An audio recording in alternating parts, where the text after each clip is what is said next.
All right. I'm still not responsible for Buddy. He is not my fault. No, But I still love this man. He's a good man. Welcome to Hanging Out on Monday Nights. We have an interesting cast in here tonight of folks. We got a guy I don't know here, and we got a bunch of guys that I wish I didn't know in here. And we're going to talk about music genres. We were just having a healthy debate about alternative music. I know this isn't really the music show. This is Monday, but it's kind of open format. So Jay's argument is he doesn't understand the term alternative for 80s music. Correct? I rarely ever would use the term with 80s music alternative because I can usually genre most things that came out of the 80s, and it was the mainstream and other. Okay. I just, I know pop when I hear it, I know rock when I hear it, but I think of alternative as really being a forced type college radio, don't want to be popular, and it seems to me to be much more of the depressing grunge forward 90s. Anyone else have? Yeah, go ahead. So when I think of 80s groups, I can usually say, like, somebody brought up the Smiths. Yeah, I could see someone using that term. It just doesn't sound right. It's like the new wave term. I don't think new wave lasted as long as people think it did. No, it didn't. Well, I think of new wave as like 78. 77? I was going to say 78-ish. I'm thinking about the Cars' first album. Yeah, the Cars, Gary Newman. Their bands. Maybe 84, 85? Yeah. So it was about an 8-year run? I mean, you would, if Frankie Goes to Hollywood came out in 1980, you would say that they were new wave. But they didn't, so you don't. Because they were after that wave. They were kind of what they would refer to as, I think that's synth pop. But that's what I mean. So, like, bands were either synth heavy, guitar heavy, they were punky, they were, more rock. So just, I don't recall looking back on my music collection of the 80s and ever saying, oh, this was alternative, because as you said, it's like alternative to what? The pop charts? Well, that was my argument with 90s alternative. My argument with 90s alternative is all that stuff was on the charts. So I don't know why I don't know what it was an alternative to, but I understand 80s alternative, it was stuff that was not on the pop charts. So, right, but that's such a wide brush. Yes, and that's what's so cool about it. So when we used to go to 80s alternative nights, you'd hear all kinds of stuff. You'd hear anything from the Smiths to, like, and you mentioned Duran Duran earlier. You said, Duran Duran is absolutely not alternative, because Buddy had mentioned that. Some is. I don't think they are. Some is. The first album didn't have any singles here. The only one you could kind of argue they had here was the re-release of the first album in the U.S. because there's something I should know on it, but the original cut of that didn't have that track on it. No. You got tracks like Planet Earth, you got tracks like Girls on Film. The Chauffeur, to me, the Chauffeur, yes. But that's a track. Right. It's not the group. Like, right. I would say Kamikaze was alternative for Thompson Twins, but on the same album, Lies is on the end of new wave almost. Did Lies chart in the U.S.? I don't know, but it's, again, by saying if it didn't chart, it's alternative, it's sort of like saying if you didn't hear it, it was still good. Well, the whole idea of alternative, the way I understood it when I first heard the term, was an alternative to top 40. If it wasn't top 40, then it was it could be alternative. Right. So, but alternative could be bluegrass. It didn't matter. But see, that's you just made my point for me. Yeah. It's less. It's kind of like, so alternative's not the title. Alternative is a descriptive term that puts you somewhere else where you still need to qualify what you are. It's like underground. Well, you don't have still to this day when people go, "Hey man, it's really much more underground," and I'm like, "Okay, explain underground." And every time I've asked anyone that's used the term underground, they can't explain it. What it comes down to is it's things that are popular in a certain section that don't make it to the surface, i.e. the charts, or adults, like a hip-hop artist that no one here's ever heard of that can sell 500 tickets to 19-year-olds. Oh, yeah, because they're underground. They're not doing what everyone else is doing. It just, it almost feels like a cop-out. Well, I don't know. So the way I'm looking at it and the way I always thought of it because I was DJing back then. If you were doing an alternative set, you were playing songs that weren't particularly top 40 songs, but there were songs you gravitated towards. And a lot of these songs were songs that were hits other places in the world, just not here. So if it was a dance set, you obviously wouldn't be playing bluegrass. You would be playing dance music that happened to be alternative as well.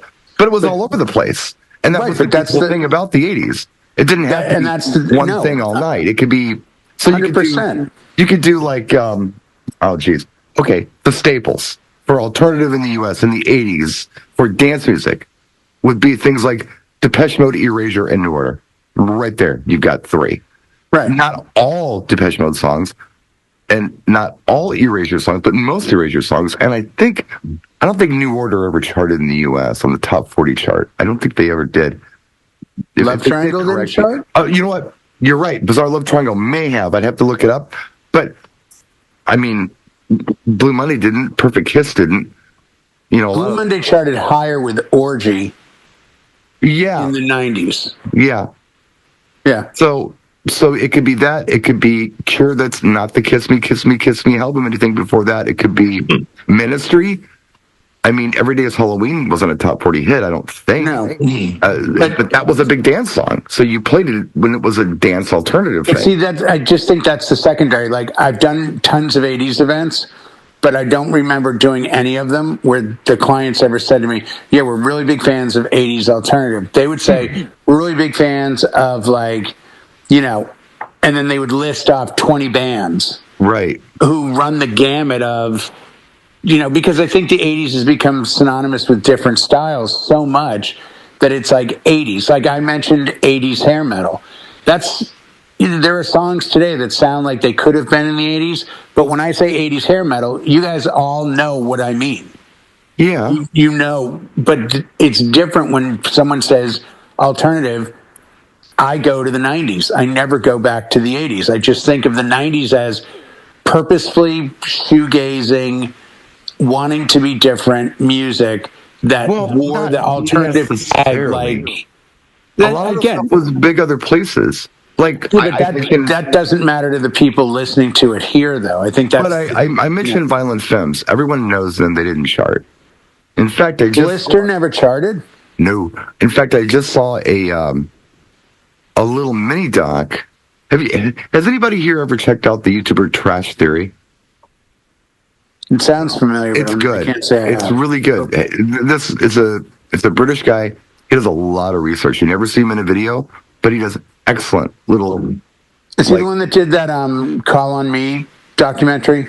I don't know if he did Call on Me. He did the KLF stuff. He did Sweet Dreams. He did a lot of things. It's a British dude that did an excellent documentary on the history of Call on Me. Can I chime in here for a second, guys? Sure, iPhone. Go ahead. Do you... sorry, I don't know why. It's okay. We don't know you, but go ahead and interrupt. It's cool. Go ahead. It's Richie Rich. I'm a friend of Eric's, so you kind of know who That's what I heard very different before you came on, but that's okay. Go ahead. That's okay. That's all right. We'll take care of that later. You three to bus, brother. That's all right. We battle. It's okay. Anyway, so... do you guys consider Green Day alternative? No. Punk. It's rock. Punk rock. Okay, if you say so. But they will tell you that's what they are. It's neopunk or something. But they'll tell you they're influenced by nothing but Pistols, Minutemen. Okay. Like they come up. That's their pedigree. But they know how to write and they know how to play. I mean, it's not like they didn't know how to play. The whole thing with punk was it was very DIY. They didn't know how to play their instruments necessarily. They just went on stage and did stuff. Right. And then they got good and they weren't punk anymore. And I can name you several bands that this happened with. Blondie, Pretenders, The Clash. Right. There were bands that it never happened to. The Ramones were always punk, but most of these bands got good. So when you're good, you're not punk anymore. They usually did like a no wave or a new wave thing. And there's something about educated individuals that tends to inspire that style. And the evidence is that the lead singer of The Offspring and the lead singer of Bad Religion both have a PhD. In fact, 2 other members of Bad Religion have PhDs. In music? No. Okay. Like biology, something like it's fascinating to me. I'm not suggesting they're stupid. I'm just saying No, they no, don't know but how I'm to play. suggesting that they get to a certain level of intelligence and they start to go, it would be more fun for us to do this fast, thrashy, reckless music than sit down and try to do some classical piece. Well, the whole 90s alternative thing has always just been baffling to me. And I mentioned this before. I probably said it in this video already. I don't remember saying it. But I don't understand what 80s alternative was an alternative to, because they were all top 40 songs. That goes right. That's so kind of where I'm coming from. What the alternative it's like, was. what's alternative? Dude, One what? day I'm listening to the Waitresses. You ruled the world. Nirvana ruled the world. 100%. What are they alternative to? No, they were mainstream. But how? And I thought that was so weird. And they all hated the grunge term. It's like, guys, you're all from Seattle. You all wear flannels, like ripped jeans, flannels, and you're not very good. You look grungy. Own it. It's not hard. Yeah, punks were trying to look weird. You guys just look like lumberjacks, so you're grungy. Well, Green Day fits the bill because Trey Cool, the drummer, half the time has different color hair. That was another one of those, I'm a punk guy. Look at me, my hair's green. Does anybody know why punks did what they did in the early days of punk? In the UK, does anybody know why they did what they and all did? them? All of those punk rockers, the mohawks and the colored hairs and the spikes through the nose. And does anybody know why they did that? Because I'll tell you why. I would think it was to go against the norms of society. Sort of. So, okay, little history for y'all. I get the feeling New York Dolls and Malcolm McLaren are coming up. No, I will not be mentioning either one of those. Okay. So we got to go back to the UK in the 70s. So they have a system over there, kind of like our welfare system. It's called the dole. Yeah. It's like unemployment, and everybody qualifies for it. So if you're not working, you can get the dole. But just like unemployment, if you've ever been on unemployment, you got to check in every week. And you have to prove that you've actively been looking for work. Okay? Punks didn't want to work. So what did they do? They made themselves look as crazy as they could so nobody would hire them.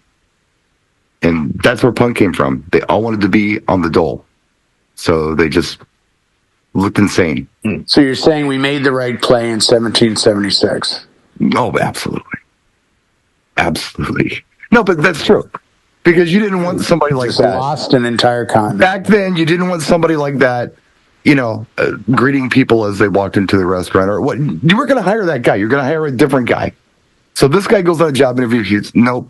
Did you interview this week? Yes. They didn't hire me. I have no idea why. In the meantime, this person has, a purple green mohawk. And that's why they did it. That was the whole thing with the costuming. Grow up. With punk. Grow up. That's where it came from.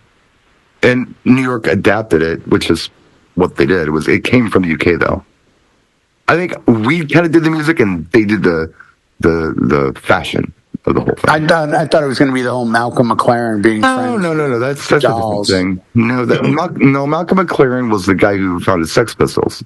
Right, but he also had a tie-in with the Dolls. I didn't know that he had a tie-in with the Dolls. Yeah. He's the one that had to do all the red, the leather, their second album. He came over from England. I guess he made friends when the Dolls were huge in England, and Malcolm McLaren went with them and then came back over here with them to try to, change them up. Well, he was just a clothing store guy. Clothing store. He was a retailer, and he sold the weird clothes that the punks wore. The store was called Sex, and he hired Sex Pistols to wear his jeans so he could sell his jeans. And they knew how to play, and that was okay. He just put him on stage, and they made noise, and he sold a bunch of jeans. And I think I'll be a music producer, and away he went. That's the Malcolm McLaren thing. Yeah. The way I remember it off the top of my head. I could be wrong. But well, like I said, just there's a Red album by Dolls, and it's all McLaren influence with wearing all red. Yeah. But, I mean, it's all up for interpretation. If I'm at an event, and somebody says, play 90s alternative, I know what they want. I know what they're asking for. 100%. If they say play 80s alternative, I also know what they want, especially if it's a dance party. I mean, you just had to qualify it. You had to add another title. No. I'm saying as a DJ. Right, I am too. If it's you a come dance to me, party. if they're chilling out and they come to me and they say, "Hey, can we hear some alternative, 80s alternative stuff?" Then I know I don't necessarily have to play the dance stuff. I can just play whatever. But if it's a dance party, I know to play dance stuff. I just know it intuitively. Right. As we do. You don't just play anything. You play the best stuff. The stuff that can respond the best too. 100%. We could do this show for 12 straight hours, and I think I'd still get up eventually and walk away going, I don't get it. And it's based solely on the fact that in my career of being a DJ, which started in 1996, so huge. well after the 80s, Mm-hmm. when I started to today, I have yet to have a client walk up and say, "Hey man, you play some 80s alternative." I've had 80s pop, 80s new wave, 80s dance, 80s rock, 80s this, 80s that, but I've just never heard a human come to me with, "I want to hear some 80s alternative," because I'd have to qualify it. We have 80s alternative like clubs dance? in Milwaukee. Do you want like new wave-ish alternative? Do you want, like, because you could argue before they got big that Squeeze would be alternative. Of course it would be. But listen, dude. But to me, they're pop. But you'd have to qualify anybody asking for any genre. If they tell you they like country, you're going to say, like what? No. Okay, exactly. But I think there's one period that you wouldn't have to qualify. If someone walks up to you in the DJ booth, says, "Hey man, play a couple of 90s alternative, anything's fine." Well, that's specific. But that's my point. 80s alternative is not specific enough. 90s alternative is an actual genre. 80s alternative is a description. But it's not alternative to anything. No one has hit me up with that explanation yet. What is it? There are bands that came out and said, you know what I used to say back in the 90s when they say play some alternative? I'd say, to what? Good music? Because to me, that's what it was. The Angry DJ, brought to you by... No, I don't like the angry music from a bad person? No, I don't like the stuff that girls don't want to dance to, so I'm a bad person? Come on. It's just that it's a much clear-cut case for what somebody wants. I just feel that 90s alternative... What was the show on MTV? 120 Minutes? Yeah. That was Pinfield Cat was on there. Matt Pinfield, yeah. Yeah. And that was really based on alternative. Yeah. Because it was alternative to what they were playing. It was very college radio. That's exactly it. That's the only thing I have to go by, because I'm old enough to remember college radio as being like XTC, the arbiter, right? REM, Replacements, right? It was the bands that were like a little angry or on the fringe or wanted to make a point. They were political. No one's ever called Dave Matthews alternative yet. I don't know. Dave It's Matthews alternative. The alternative station, and that was. But weird. that's the funny thing. He would be. I guess San Diego's got 91X. They would be they called themselves more of a rock station, but they were really very alternative punk styling music. So you were going to hear Bauhaus with them. You were going to hear all these different bands. You really weren't going to hear a Dave Matthews track. Buddy, you've been listening to this banter for like 25 minutes. What do you have to say about this? When I think of 80s, alternative bands, again, you can Google it. If you put in the Google machine, you get a lot of bands on there, like The Cure, The Smiths. And again, this is what the consensus is. Well, Google. But then you get some bands like, you start getting into Red Hot Chili Peppers. They've been around in the 80s before they got popular. They were considered alternative. Yeah, they were. You get into Jane's Addiction, Echo on the Bunny Man. You get into the Talking Heads. The Talking Heads, even with their big hits, they're still. Yeah, like Psycho Killer wasn't a top 40 song. But I guess my question is, what do you think of this? How do you get it when someone... Cause you're coming from Chicago, by the way, which I know was a different thing. And a lot of the house music was actually kind of alternative, too. Right? Because it wasn't mainstream. Well, look at Wax Tracks. It's weird, dude. If you were in Chicago in the 80s, even if you visited Chicago in the 80s, you have to live there. Just visit there. You would think that the whole world was listening to Farley Jackmaster Funk and all those like deep house tracks because they played them all the time, but only in Chicago. They didn't go, like I live 80 miles outside of Chicago. We never heard it. on the radio. Like we heard every Friday and Saturday night. Well, yeah, you've never heard it. Stations. You only heard it in Chicago. So it was like the most regional scene I've ever experienced that never like really left the region. It literally had to go to London and then come back for it to be anything. It was so strange. But a lot of that music, you know. But when you say alternative, there's bands who if I said 80s alternative, 90s alternative is the grunge feel. When I think 90s alternative, I think the punkish bands, the grunge bands. When I think 80s alternative, I think more. It's like anti-establishment, not so much the punk and stuff like that, but more the synth feel. We start getting into that first wave feel. Again, right. To me, alternative that's what I mean by alternative. You know, you can say alternative rock, alternative pop, but when you say alternative, The Cure is Cure a rock band or a pop band? And again, they have guitar, but they use a lot of synth. If you look at you look at a lot of these bands, the Smith, you look at, New Order, you look at these bands here, it's a lot of synth in there. Are they really a rock band? You could say no. New Order would be a rock band because they're actually, but it's Dan's stuff.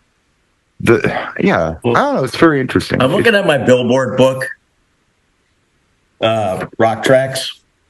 Yeah. Okay, and they have 10,000 Maniacs. 10,000 Maniacs came out in the late 80s.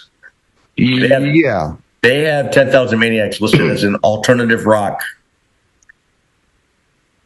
So, but see, I think that's the period where it started to make sense, where they wore that badge proudly. Who was Edie Brickell and the New Bohemians? Yeah, What I Am. What I Am is what I am. That was when that period came around where you were like, oh, yeah, this is alternative rock. You always had a second word. Like punk, you didn't have to have, you do have punk rock. But you could also, if I said, play a punk band, you might jump on Ramones, Sex Pistols, Slits, things like that. But if I said play punk rock, you could still play that, but you might gravitate towards Green Day.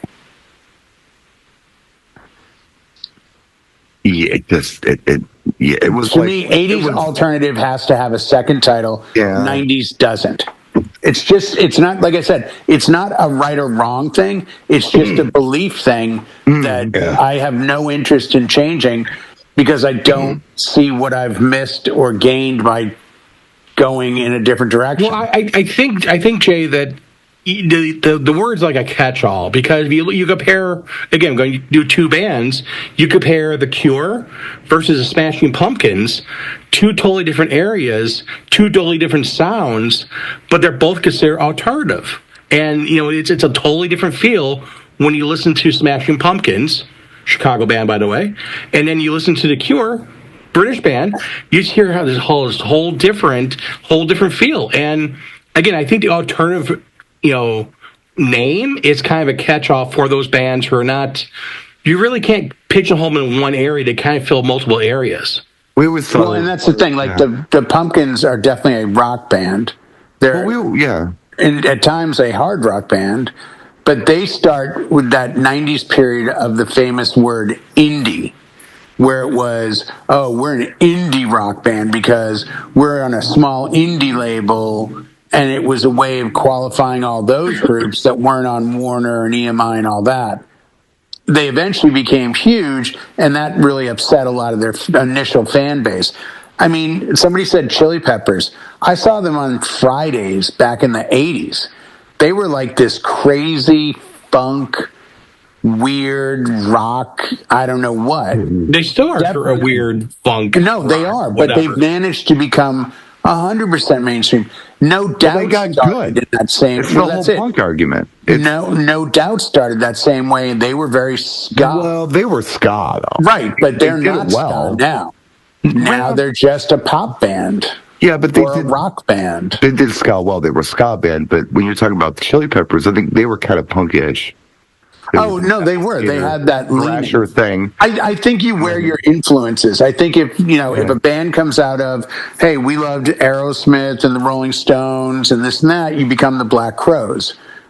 If you come out of, hey, we're huge fans of the Sex Pistols and the Ramones, that's why like somebody like Motorhead, Motorhead would tell you all day, all night, they're a rock band. They come out of rock. They are not a metal band. They're not a hair band. They hated all that crap. They were a rock band. They covered Ramones songs. They were huge Ramones influenced, huge Ramones fans. They did really fast music, much like punk Ramones. Ramones were punk. No one's going to argue they were pop. You know, they may have had leanings in one track, but, you know, and that's the thing. And sometimes when you title it, you take away from it. Sometimes just saying it's music is the best approach. But no one's told me why 90s alternative is alternative. It's because it wanted to be. But it's because it doesn't matter if it wasn't. They wanted to be. You know, if you want to call yourself, especially today, I don't want to get the politics going, but if you want to come here next week and go, hey, everybody, Brian S. Red, and I identify as a girl, go ahead. Like, we know you're a guy, but with alternative bands in the 90s, it was, hey, it's a really I identify as an alternative band. It's a stretch, but okay. It's a big stretch, but so what? We'll take it.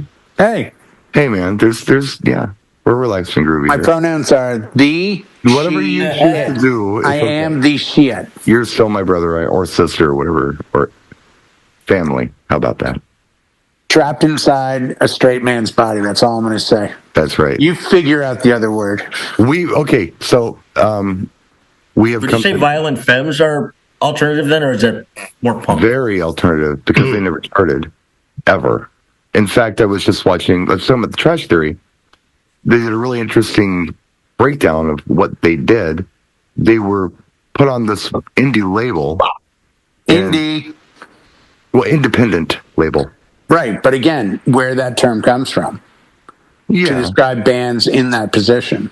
Well, it was a small label. They were put on the small label. They were discovered, they were discovered by the Pretenders, who just, excuse me, interesting.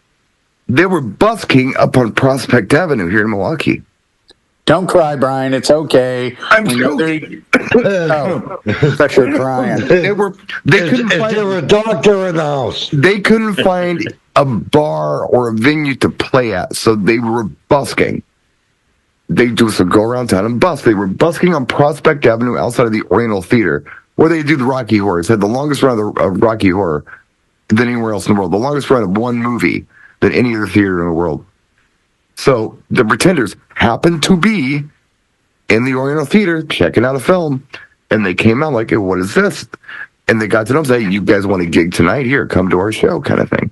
So they opened, and they got booed and everything else. But yeah, they were discovered by the Pretenders. They got on a label, and they were saying, because I remember being, I don't know, very young teenager, and people were passing around the self-titled Violent Femmes CD or cassette at the time.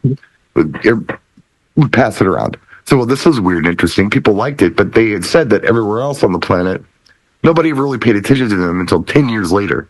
And then they looked at the album and thought it was really cool. Was that The Blind Leading the Naked? No, that's the name of the first Violent Femmes album, The Blind Leading the Naked. I thought it was the second one. That was funny. But I thought the first was like some low-end EP release. It's a picture of a girl looking through a window. Yeah, I think it just says Violent Femmes on it. Okay, then maybe it's the second that's Blind Leading the Naked, because that's the one, first time I heard of them, it's the one they did the T-Rex cover.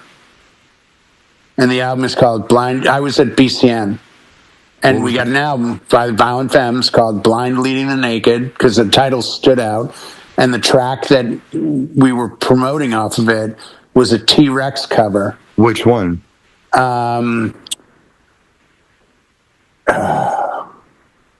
Not 20th Century. Damn, I can't remember what the hell the track was now. Brian and Jay, what do you guys consider, it's later 90s, but what would you guys consider bands like Third Eye Blind and that? You ever feel like you're being interviewed on your own interview show? Yeah. Yeah. I can't think of the name of that album, though. There was a second album where they did,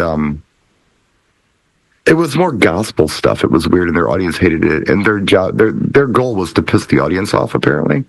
So they achieved their goal. because they just didn't feel like they'd go anywhere. And then, yeah, for some reason, 10 years later, the album popped and the rest of the world got it. UK got it, and everybody thought it was amazing. And yeah, but very alternative because it never charted. Never, ever charted. But I don't know. I don't know. 90s boring rock that I can't dance to is what I call that stuff. Third Eye Blind, Three Doors Down, Third Eye Blind, maybe I'm just a boring. Maybe I'm a boring DJ. It's it. Not everybody's as good as you. Smash Mouth had some fun. Maybe I'm a boring DJ. Maybe could be. Could be.